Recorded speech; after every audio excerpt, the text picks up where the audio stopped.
aqui com o professor Marcelo Andrade, também conhecido como o terror dos comunas. É sempre um prazer irritar os comunas e dessa vez a gente não só vai irritar esses comunas, esses esquerdistas, como também provar que o socialismo nunca deu certo. Então, no vídeo de hoje vamos falar 5 provas de que o socialismo fracassou. Inicialmente, então, agradeço aqui o convite, é uma honra estar aqui com a Ananda de novo, né? Ela já esteve no nosso podcast, eu também já gravei vídeos para o canal dela, então é muito bom estar aqui de novo para a gente atacar os comunistas, né? Isso aí. Então, o primeiro caso aqui que a gente separou, professora, queria que você comentasse um pouco da NEP do Lenin e quando ela foi implementada e por que fracassou. Então, essa é interessante. Os comunistas não gostam de comentar sobre a NEP. Sempre escondem esse assunto. E por que eles escondem? Porque a NEP prova que o comunismo não funciona. O que foi, afinal, essa NEP? NEP foi NEP, né? NEP em português. Nova Política Econômica.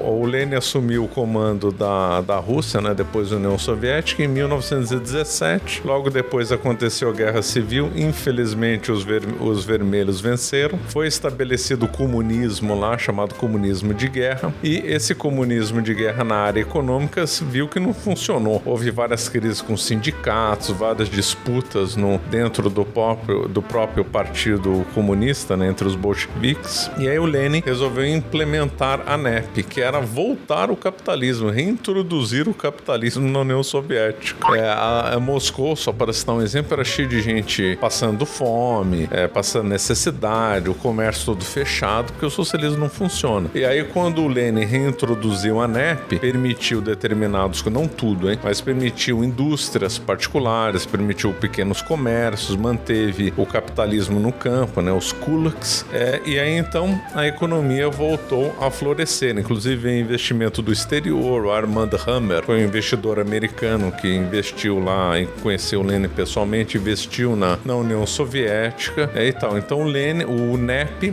deu um pouco de gás para a economia falida da União Soviética. Durou de 1921 a 1928. Aquilo que eles tanto criticavam, eles tiveram que admitir que funciona. O interessante é que quando os comunistas comentam sobre isso, eles acabam fazendo uma confissão que o comunismo não funciona. Que eles dizem que a NEP foi instituída pelo Lenin como uma medida de emergência para reerguer a União Soviética. Então provou, então admitiram que o capitalismo ele é eficiente para reerguer uma economia, não o socialismo. Se o socialismo fosse eficiente, o Lenin não tinha necessidade de fazer a NEP. Sim, a gente entra muito no tal do problema do conhecimento de Hayek, né? O Hayek falava que o conhecimento ele está disperso na sociedade, não nas mãos de um planejador central. Por isso que uma economia de mercado, uma economia com liberdade econômica, onde não existe um planejador central, ela funciona melhor uma vez que o conhecimento está disperso. Aí um outro item também que a gente separou aqui que prova o fracasso do socialismo é a fome na Ucrânia. Então, quando que foi o Holodomor e como aconteceu essa coletivização forçada? Então, o Lenin morreu,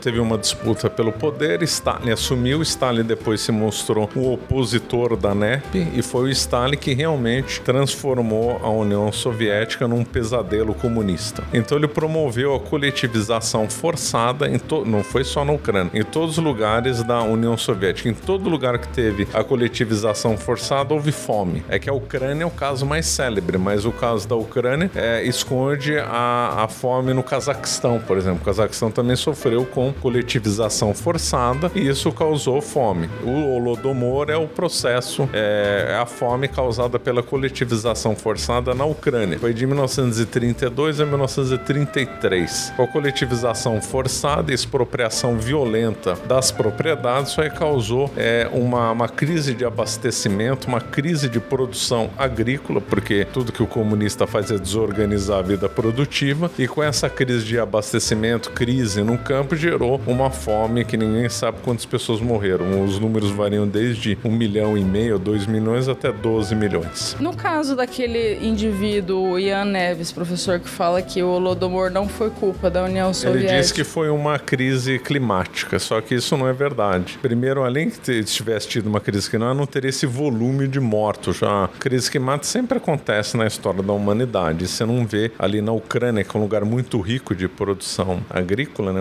Tem uma das melhores terras do mundo, né? O Chernozem, as terras negras da Ucrânia, extremamente produtivo. Você não vê esses abalos tão violentos na história. Por isso que é interessante analisar esse contexto junto com o Cazaquistão, por exemplo, porque o Cazaquistão teve nenhum problema, supostamente não teve nenhum problema climático, e lá teve o mesmo problema de morte, porque a coletivização forçada, ela causa necessariamente uma quebra agrícola, porque é o proprietário, é o dono da propriedade, tem interesse que a produção aumente, ele vai negociando os produtos no mercado. Quando coloca o Estado, coletivização forçada, a produção tende a cair necessariamente porque você não tem estímulo. O Estado é um incompetente na gestão de recursos. No Cazaquistão deve ter morrido por volta de 1 milhão de pessoas. Proporcionalmente, morreu mais gente no Cazaquistão do que na Ucrânia. Aí um terceiro fato que prova o fracasso do socialismo é o próprio Muro de Berlim. Tem até um meme que uma vez eu vi na internet que as pessoas falam assim: pergunte, eu sou professor de história, para que lado as pessoas foram quando caiu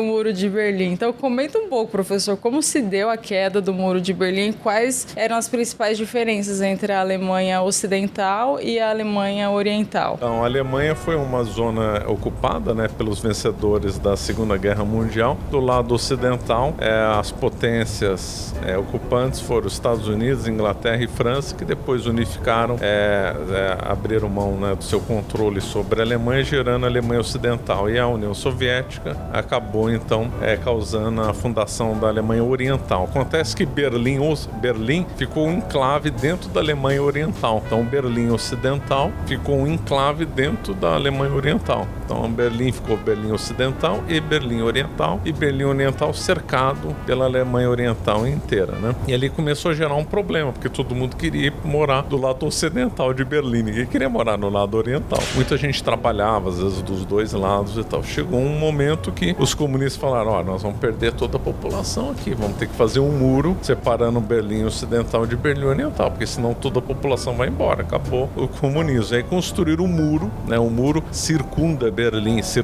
Berlim Ocidental inteiro. Um muro de 60 quilômetros de comprimento, né? Foi construído em tempo recorde em agosto de 1961 e durou até novembro de 1989. Esse é o retrato do fracasso do comunismo. Construiu um muro para impedir que as pessoas fujam, né? Que ninguém queria pular um muro em direção a Berlim Oriental. Queria justamente fugir de Berlim Oriental. Eu não conheço a Alemanha, eu nunca fui, mas falam até hoje que as cidades também são diferentes, né? Que um lado enriqueceu e o outro lado não. Isso você... Não, agora que já tem muitos anos, as coisas já equilibraram. Né? Agora morreram nesse muro de Berlim no mínimo 140 pessoas, é o dado oficial, mas estima-se que morreu mais gente tentando escapar do paraíso comunista. É interessante, o pessoal arrisca a vida para fugir do paraíso comunista. Qual que é a desculpa que os comunistas dão para a construção do muro? Esse muro foi conhecido como retenção, o muro de contenção para os fascistas, o muro de contenção antifascista. Não, é uma cara de pau. Não, mas impressionante. até hoje usa o termo, né? O termo fascista foi criado por Stalin. No caso, os socialistas, os comunas em geral, eles criticam o livre mercado, mas também botam a culpa. A culpa é sempre a culpa das sanções econômicas. Eu acho engraçado, né? Que, não sei se você tem essa percepção, professor, mas o esquerdista, o comuna, ele sempre acha a culpa em alguma outra coisa. E pra tudo, tanto no âmbito de países, o país não deu certo por causa dos Estados Unidos, por causa de um outro país, sempre uma causa externa. Ou na própria vida mesmo, a pessoa fracassa, não, mas é culpa do capitalismo, do opressor e coisas assim. Mas conta um pouco sobre essa emigração de Cuba e sobre a situação de lá e como que isso prova o fracasso do socialismo. Bom, Cuba é uma ilha-prisão, né? O golpe comunista aconteceu em 1959, né? Com a liderança de Fidel Castro, o irmão dele, Raul Castro, Che Guevara. Era uma trinca lá, que eram os principais líderes. Curiosamente, um médico, um engenheiro e um advogado. E aí estão estabelecendo um regime de terror em Cuba e o pessoal queria fugir. Foi uma das maiores imigrações dos anos 60 e depois dos anos 70, 80 e 90. Estima que mais de 10% da população de Cuba já tem imigrado nos primeiros anos só, né? Fugindo lá do paraíso comunista. Só um comentário rápido. Tem muita gente que até, eu ouvi falar isso, que ia nadando pra Miami, né? Só que aí morria, né? Tem tubarão, cansaço. Porque não é longe. longe, é até que perto, assim, da costa. Não, acho que não dá uns 100 quilômetros, né? Nadando, acho que a pessoa não conseguiria. Mas eu já ouvi falar que tinha gente que tentava, e Miami mesmo gente tem com boia mesmo. Gente com boia tentou mesmo. Com boia mesmo, de caminhão, assim, tentando ir. E Miami mesmo tem uma comunidade cubana muito forte. Tem farmácia, forte. Tem até um bairro, Little Havana, ali próximo da Brickell. Mas enfim, aí continua a história da imigração. Os Estados Unidos fez um embargo econômico com Cuba, que é desculpa pela pobreza de Cuba. Só que isso é uma contradição em termos. Se os Estados Unidos é o grande opressor, o grande capitalista, ora, seria bom ficar livre de comércio com ele, né? E não ruim. Então, ora, o capitalismo é ruim, aí quando interessa o capitalismo vira bom quando tem um embargo, quer dizer, fica contraditório, né? Ou é um ou outro. Verdade que Cuba é um lugar falido que era sustentado pela União Soviética. E aí, quando a União Soviética faliu, lá em 1991, acabou com a ajuda com Cuba, aquilo ali gerou fome, gerou crises, e lá tem uma repressão violenta. Acontece que esse embargo, só bobo que acredita. Por quê? Porque os Estados Unidos comercializam com Cuba fazendo operações triangulares. Muitos dos alimentos que chegam em Cuba vêm dos Estados Unidos por operações triangulares, via México ou via Europa. O Brasil comercializa com Cuba, o Brasil construiu um porto lá em Cuba que não foi pago, né? O Lula, ou a Dilma, não lembro se foi no primeiro governo Lula ou da Dilma, construíram um porto inteiro lá novinho. É pra isso que a gente paga imposto. Não pagou. E a coisa foi tão bem feita, entre aspas, o governo brasileiro, que quem administra o porto não é uma empresa brasileira, é uma empresa de Singapura. Quer dizer, o Brasil dá um porto de graça para Cuba, e Cuba nem isso elege uma administradora brasileira, elegeu uma de Singapura para administrar o porto. É impressionante, né? Então tem um grande comércio feito com a Europa, Brasil, México, lá pelos Estados Unidos indiretamente. Então essa história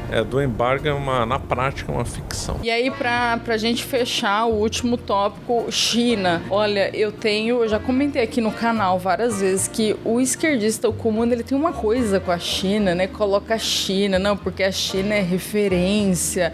Professor, faz 10 anos que eu escuto que eu tenho que aprender mandarim. E quando eu entrei na faculdade, eu falei, nossa, você tem que aprender mandarim. E assim, hoje, imagina se eu tivesse aprendido, não ia usar pra nada esse negócio. E já o inglês, a língua do capitalismo opressor americano, isso eu tenho que usar até hoje. Mas comenta um pouco da China e o grande salto pra frente em relação à fome e massacres que ocorreram lá. Não, infelizmente, a China, então, também virou comunista depois de 1949, sob a liderança de Mao Tse-tung. Mao Tse-tung era um fulano porco horroroso, que não gostava de tomar banho nem escovar os dentes.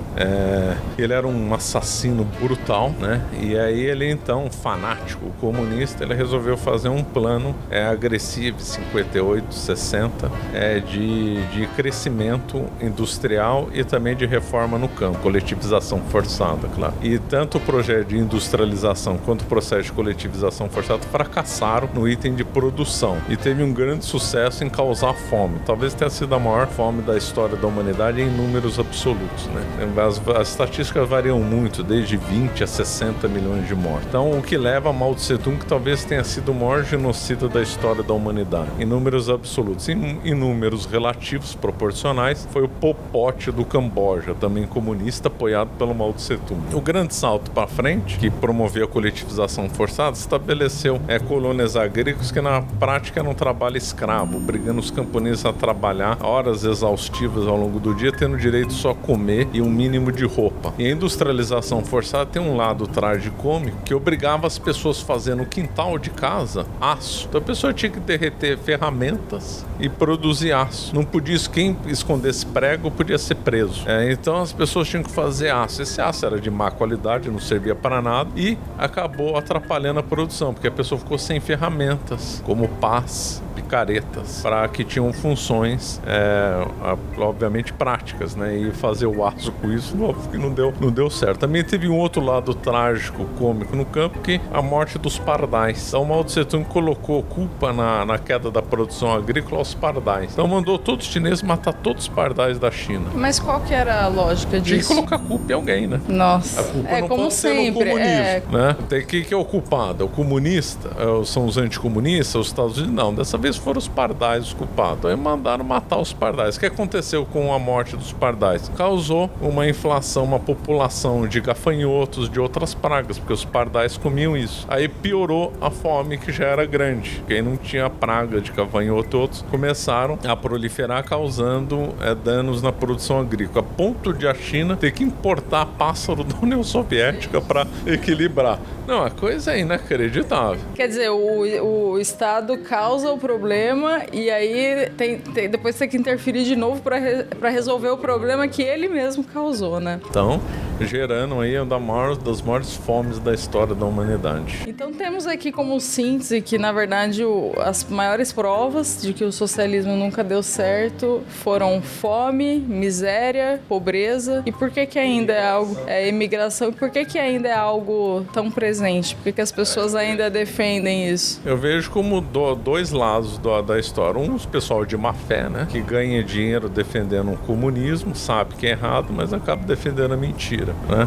E o outro lado, gente ignorante, que não estuda, não tem interesse em estudar e aprender, e aí então fica defendendo essas tolices. E fora o marxismo cultural também, que a gente até comentou no podcast que eu gravei com o professor, o Caravelas Podcast, que a gente falou que a cultura woke, ela é o produto, o filho do marxismo cultural. Claro. Então isso também acaba tendo na influência. Escola, a criança educada desde cedo a defender o socialismo light, mas não deixa de ser. Então aí a pessoa vai crescendo, não estuda, acaba trabalhando, tendo outros afazeres na vida e acaba então apoiando o socialismo. Mas é isso, muito obrigada, professor, pela presença mais uma vez. Se você ficou com a gente até o final, comenta um eu fiquei. Não deixe de se inscrever no canal do professor Marcelo Andrade, que tem bastante conteúdo por lá também. Mais uma vez, obrigado e até uma próxima.